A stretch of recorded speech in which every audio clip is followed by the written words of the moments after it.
I'm a lonely Goomba, stuck between two pipes. Guess I'll play this Game Boy for the rest of my life.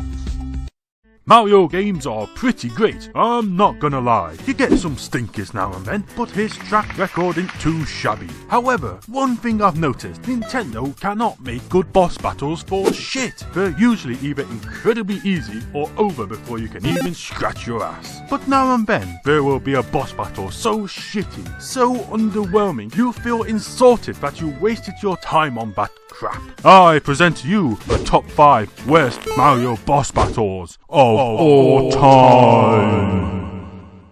Number 5 is King Bob-omb.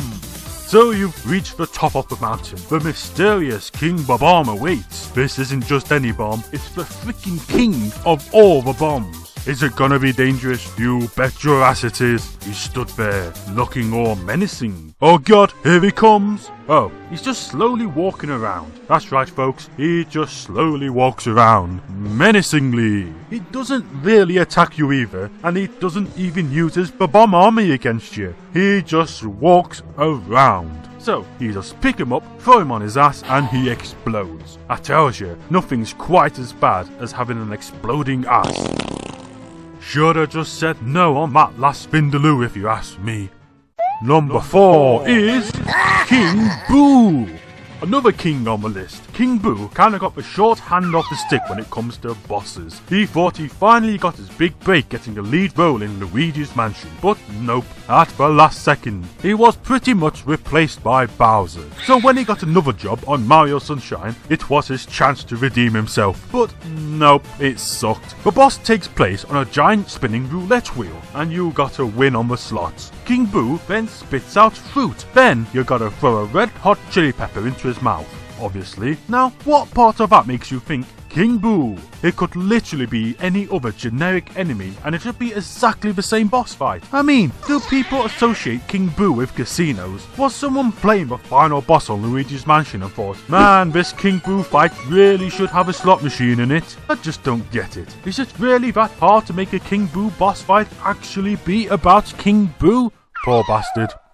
Number 3 is Boom Boom.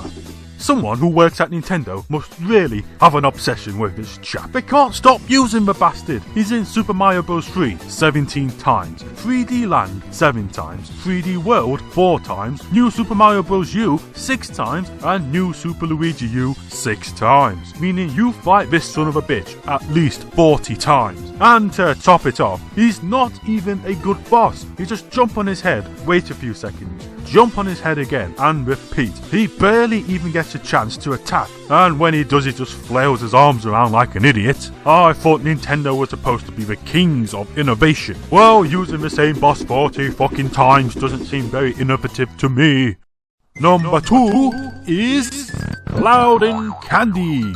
Does this count as a Mario boss? Yoshi's a Mario character, so fuck it. I always thought the whole point of bosses was to test your skills, and you know, try to kill you. This chap hops along, and he's literally made of candy floss. What's his grand evil scheme? To increase the chances of Yoshi getting tooth decay? Truly, he is the greatest villain of all time. So, he hops around, and if you happen to take some damage, every time you attack him, his yummy candy floss body recovers any damage you had. If only all bosses could be so considerate. Maybe next time you can put some sprinkles on top too. That'll definitely make him more intimidating. Move aside, Bowser. Cloud and Candy is in town, and he means business.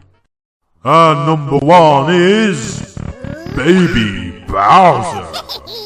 Anyone remember the final boss from Yoshi's Island? It was so awesome. The atmosphere, the music, and the boss was pretty cool too. So, you'd think 19 years later, they'd be able to top it. But nope, Yoshi's New Island fucked it up again. I mean, first you have to fight a giant baby Bowser just like the original game. Only it's absolutely atrociously bad. All he does is shoot extremely slow fireballs and then he jumps up and down over and over for no reason. Yes, it moves for platforms to beat jump, but why? The platforms never go under the lava, so it can never hurt you. It's completely pointless. He just keeps jumping up and down as you stand there thinking, man, I wasted my money on this game. But after you beat Baby Bowser, you'd think it'd be over, but suddenly, warping through space and time, King Bowser appears. Really, Nintendo? That's the best you could come up with. Warping through space and time. On the plus side, at least this boss can't be much worse than the Baby Bowser one.